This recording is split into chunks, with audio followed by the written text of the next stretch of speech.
Merhaba A'dan Z'ye kanalı takipçileri. Bugün sizlerle bu görmüş olduğunuz patiğin yapım aşamalarını paylaşacağım. Hem çok şık hem de çok basit bir patik. Örgüye yeni başlayanların da çok kolaylıkla örebileceği bir patik. Hemen malzemelerimi tanıtmak istiyorum. Ben bu patiğin yapımında Nako'nun akrilik olan bir ipini kullandım. Rekor. İp inceliğini göstermek istiyorum. Sizler illa da bu markayı kullanmak zorunda değilsiniz. Elinizde şu incelikte, bu inceliğe yakın bir ip varsa onu da değerlendirebilirsiniz.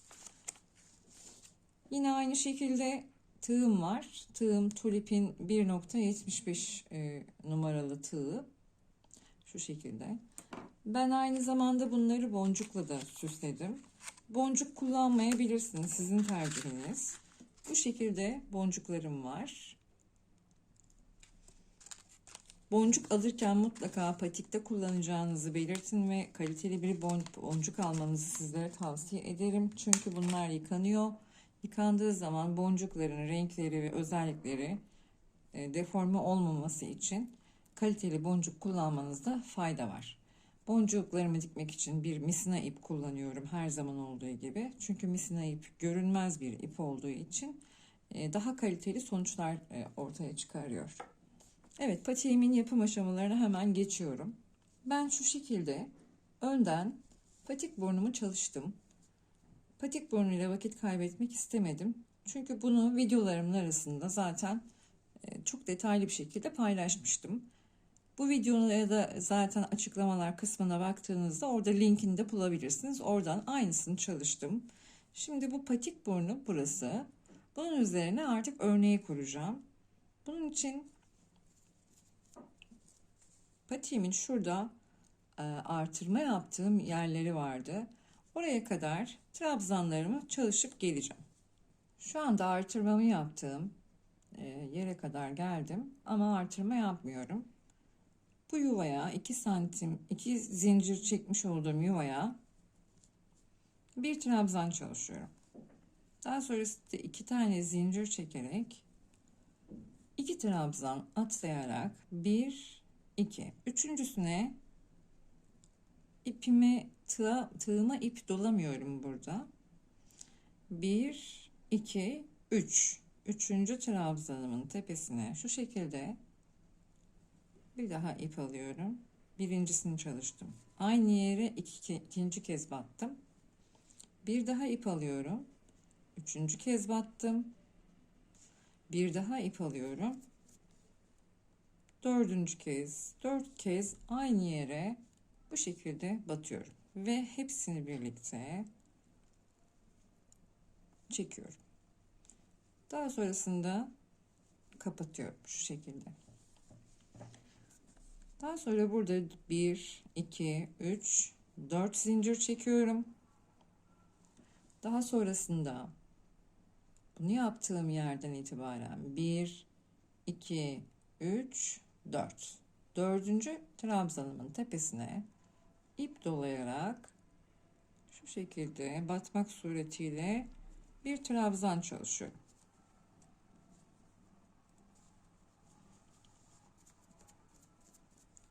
Buraya 3 adet trabzan çalışıyorum. Şu şekilde. Şimdi tekrar bu örneğe geldim. Bunun için 4 zincir daha çekiyorum. Tekrar 1 2 3 4 ip almadan tığıma şu şekilde uzatıyorum. 2 3 ve dördüncü. Hepsini birlikte şu şekilde kapatıyorum.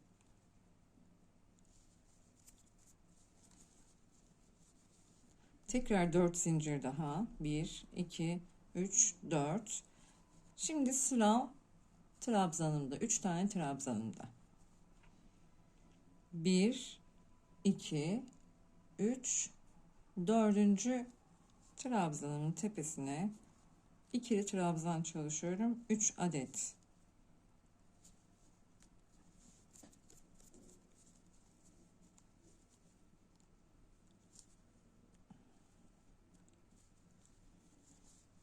Şimdi son şu detayımı çalışacağım. Tekrar 4 zincir çekiyorum. 2, 3, 4. İpimi dolamıyorum tığıma. 1, 2, 3. Dördüncüye bir kere battım.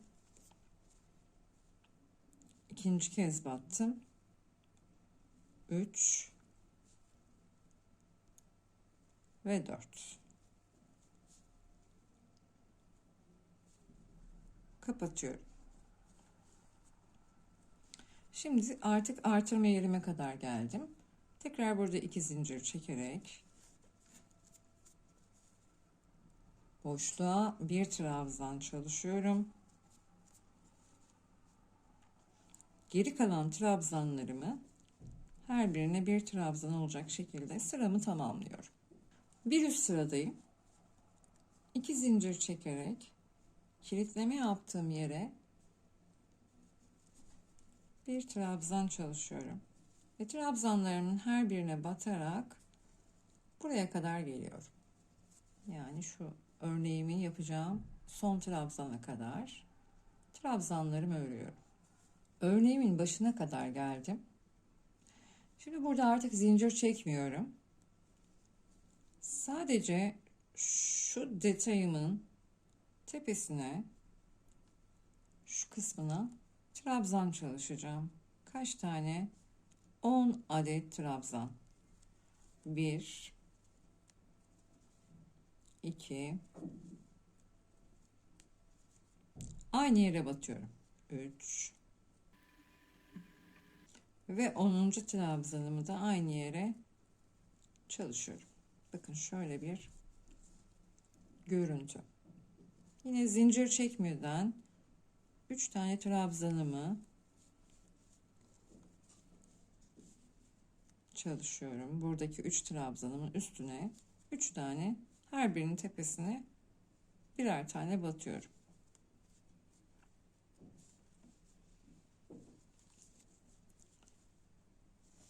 Hiç zincir çekmeden bu sefer aynı işlemi, buradaki işlemi burada tekrar ediyorum. 10 adet trabzan. 10. trabzanımı da çalıştım. Yine hiç zincir çekmeden 3 trabzanımın tepesine trabzanlarımı yapıyorum.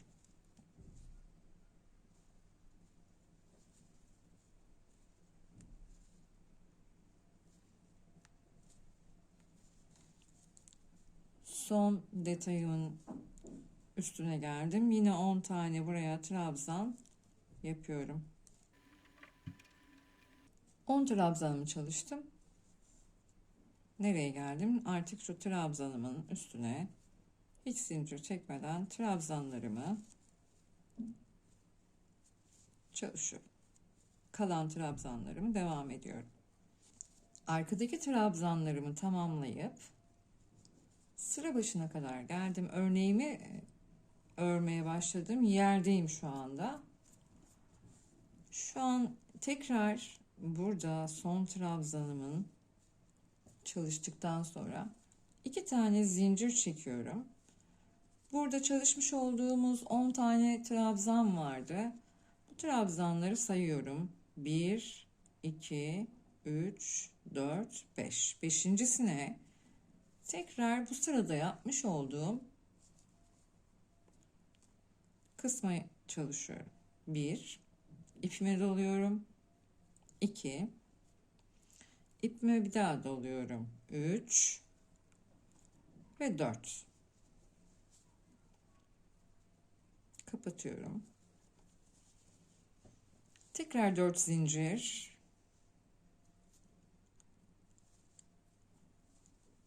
4 zincirden sonra buradaki 3 trabzanımı çalışıyorum.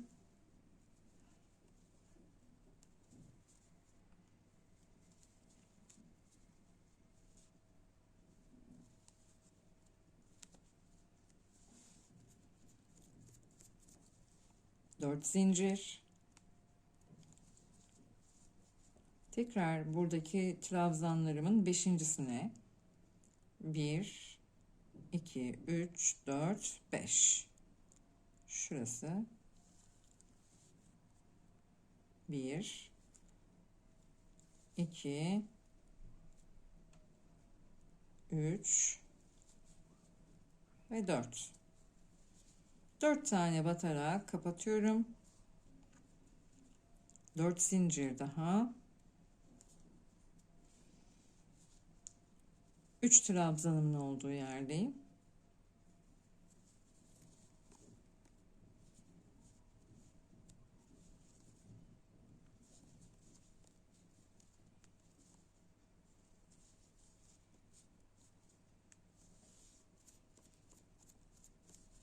Sonuncudayım artık. 4 zincir. 1, 2, 3, 4, 5. 5. trabzanın tepesi. 1, 2, 3 ve 4. 4 tane çekip bağlıyorum. 2 zincir. Ve burada trabzanları karıştırmayalım. Burayı takip eden, şunu takip eden trabzanımın tepesi. Buradan itibaren trabzanlarımı tamamlıyorum. Bir üst sıraya geçmek için. Artık örgü döngüm oluştu. Örgü desenim 2 tane sıradan oluşuyor aslında. 2 sırada bu örgümün desenini oluşturuyorum. Bu da demek oluyor ki bu trabzanlardan, şu üçlü trabzanlardan saymaya başlarsam 1, 2, 3 sırasını ördük zaten. Toplam 10 tane olacak şekilde modelinden anlatmam gerekirse 1, 2, 3, 4, 5, 6, 7, 8, 9, 10. Tam 10 sıra bu kısmı tamamlayarak örgümüze devam edeceğiz. Burayı 10 sıra tamamladığınızda zaten örgü döngüsünü tamamlamış oluyorsunuz. 10 sıra örerek tekrar buluşalım. Bahsettiğim 10 sırayı tamamladım ve şu anda ipimi kesmedim sizlere göstermek için. Bu ipimi burada 2 zincir çekerek örgümü sonlandırıyorum. 1, 2. Makasımla kesiyorum.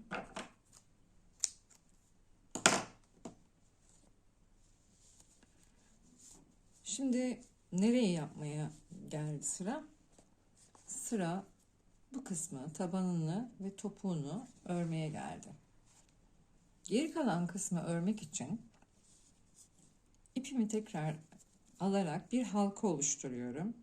Ben halkamı şu şekilde ipimi önce çapraz yaptıktan sonra oluşan halkadan içeri burayı kilitlemek suretiyle halkamı oluşturuyorum. Daha sonrasında örneğimin bittiği şu en son trabzanım vardı. Oraya ipimi sabitliyorum.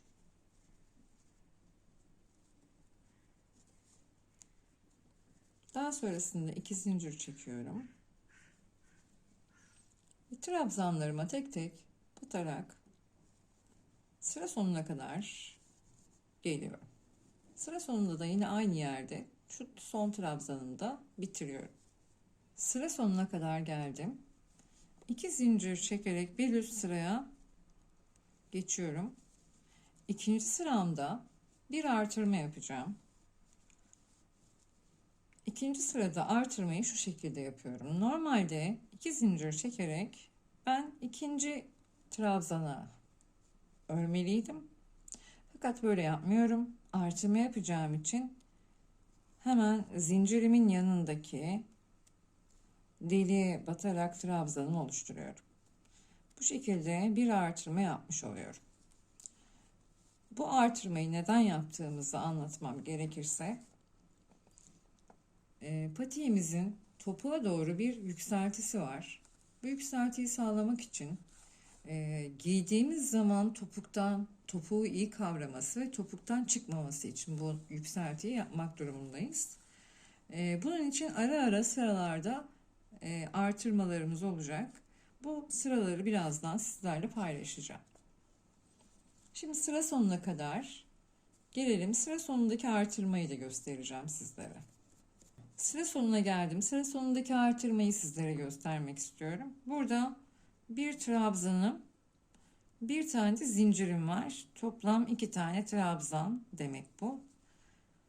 Sondan yani zincirden bir önceki trabzanıma 2 tane trabzan yaparak artırmamı gerçekleştiriyorum. Bu şekilde.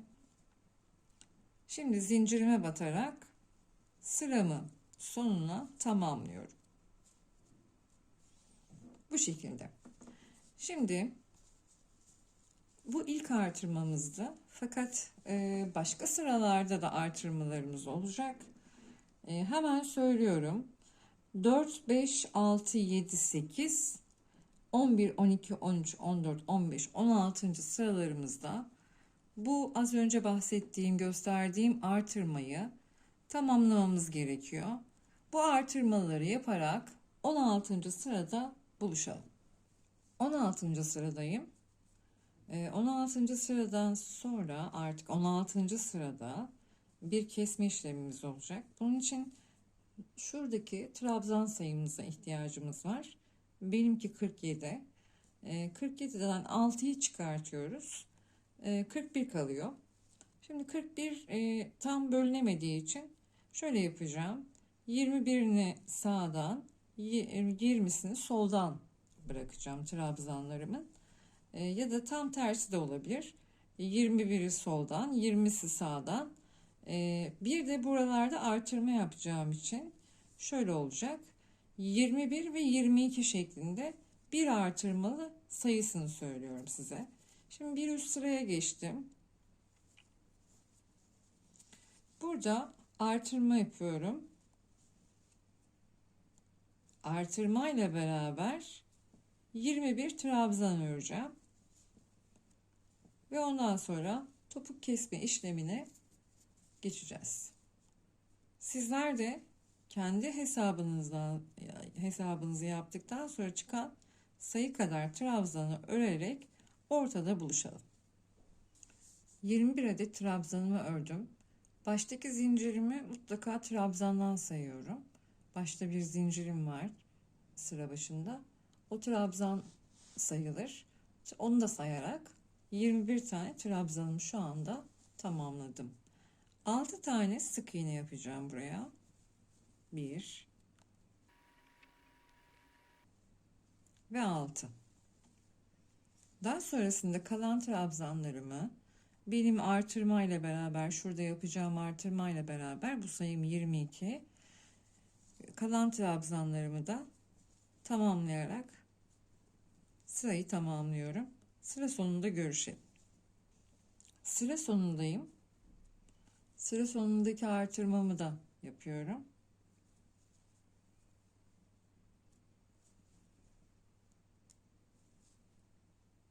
Evet, yaptım ve zincirime battım.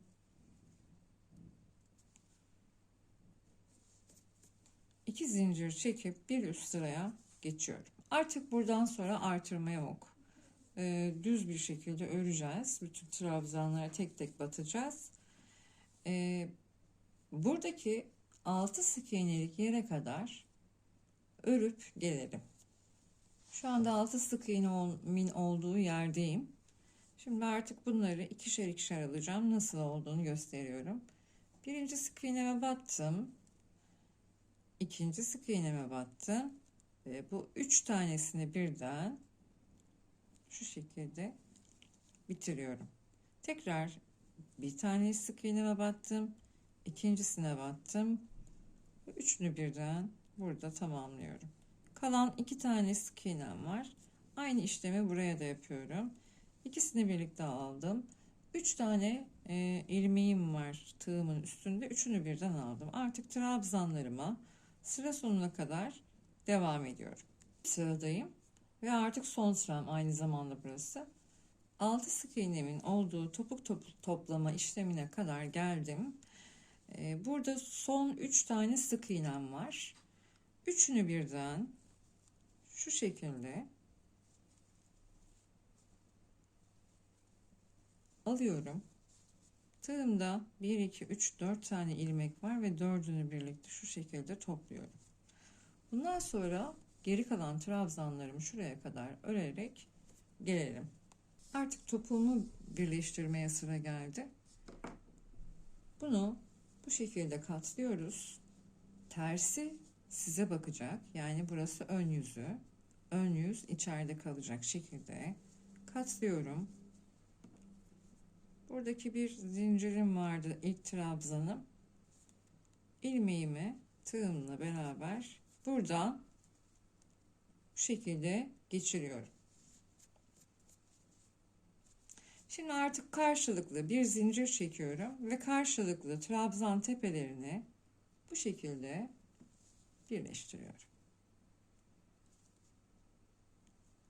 Şu şekilde karşılıklı trabzanlarımın tepelerini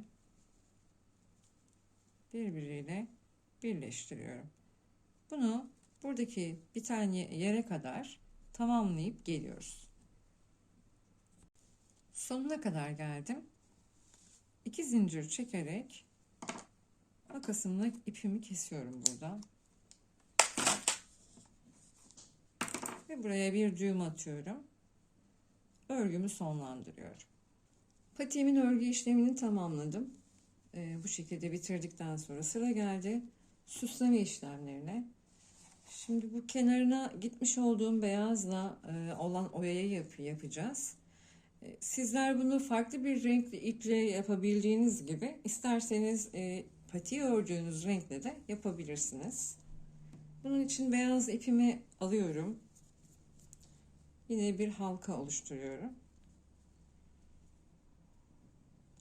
Bu halkamı ekleme yapmış olduğum patiğimin topuk kısmında ekleme yapmış olduğum yere sabitliyorum.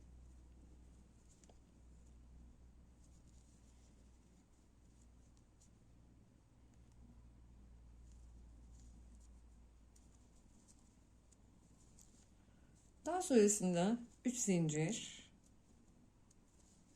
ve bu ipimi her zaman arada örgümün içerisine gizleyerek yürütüyorum. Aynı yere ikili trabzan yapıyorum. Bir tane daha yapıyorum. Aynı yere ikili trabzan. Daha sonrasında birinci sıram, ikinci sıram, üçüncü sıram, üçüncü sıram ve dördüncü sıramın tam ikisinin birleştiği yerde boşluğa değil zincire bu şekilde batıyorum.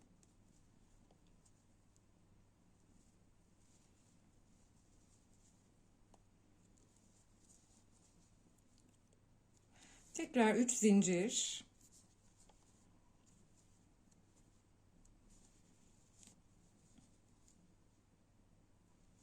Tekrar aynı yere 2 tane ikili trabzan.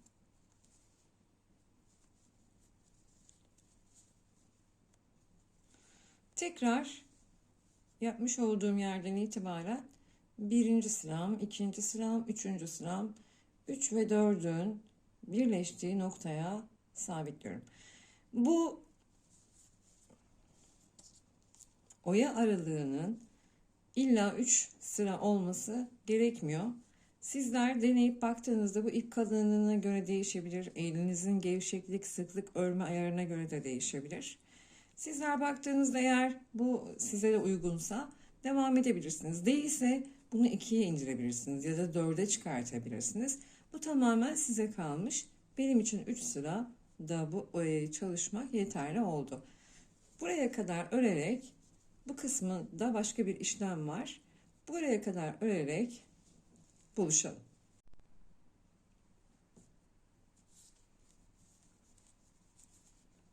Bu kısmı örüp geldim ben.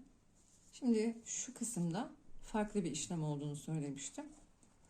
Modelimde de gördüğünüz gibi burada bir aynı oyaya gitmedim. Şimdi nasıl yaptığımı anlatacağım. Buradaki trabzan tepelerimizin üstünü görüyorsunuz. Bunun şu şekilde dalına bir tane ipine kapatıyorum. Hiç ip almadan tekrar gösteriyorum. Trabzanımın tepesi, bir bu dalı var. Şurada. Bir de şu dalı var. Şu dalına şöyle kapatıyorum. Evet, bu şekilde. Bunu çok sık örmeyin. Çok sıkı olmasın. Burayı daraltırsınız çünkü. Bu kısmı buraya kadar örerek gelelim. Bitirelim. Köşeye kadar bu detayımı çalıştım. Şimdi bu aynı yapmış olduğum, bu tarafa yapmış olduğum bu süslemeyi şimdi bu tarafa çalışacağım. Aynı şekilde. Ve şu birleşme yerinde kadar gelelim ve orada buluşalım. Sonuncu beyaz oyama geldim. Şimdi artık bunu buraya ilk başladığım yere bu şekilde hiç ip almadan kilitliyorum. Bu şekilde bitiriyorum. 2 zincir çekip ipimi kesiyorum.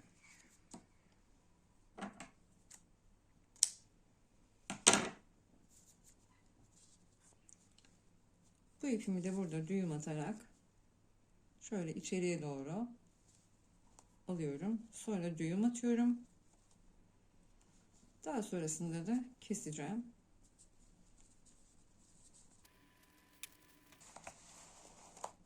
Evet, gerçekten çok şık bir patik tamamlamış bulunmaktayız. Eğer sizler de bu şık patiklerin devamını izlemek istiyorsanız lütfen kanalıma abone olmayı ve videomu beğenmeyi unutmayınız. Şimdi burada bahsettiğim gibi ben boncuklarla süslemiştim. Boncukların dikimini anlatacağım. Dilerseniz sizler boncuk kullanmayabilirsiniz. Boncuksuz hali de çünkü güzel. Bu şekilde bakın.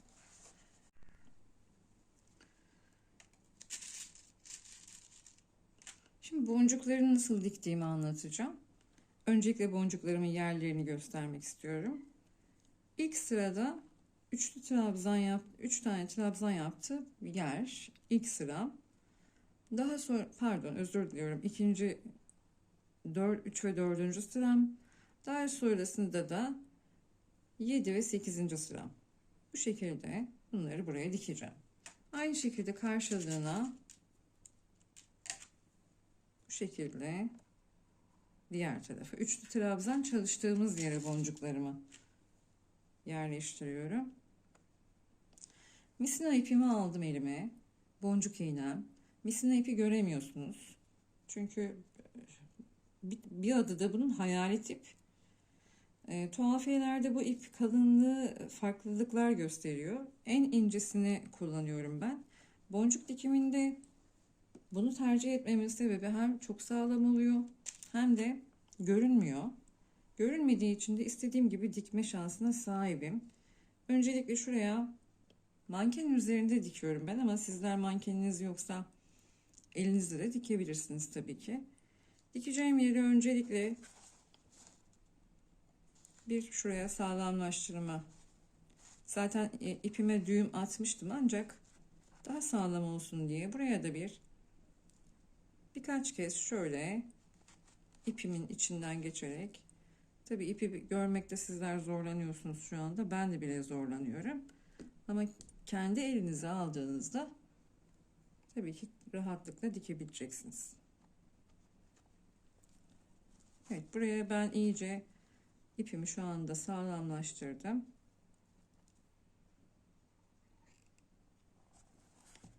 Boncuğumun deliğinden şu şekilde geçiyorum. Ve diğer karşılığında bir delik var.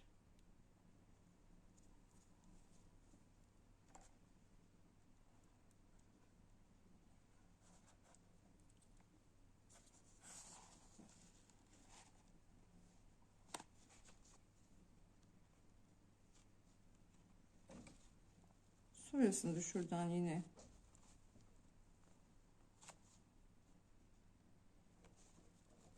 boncuk.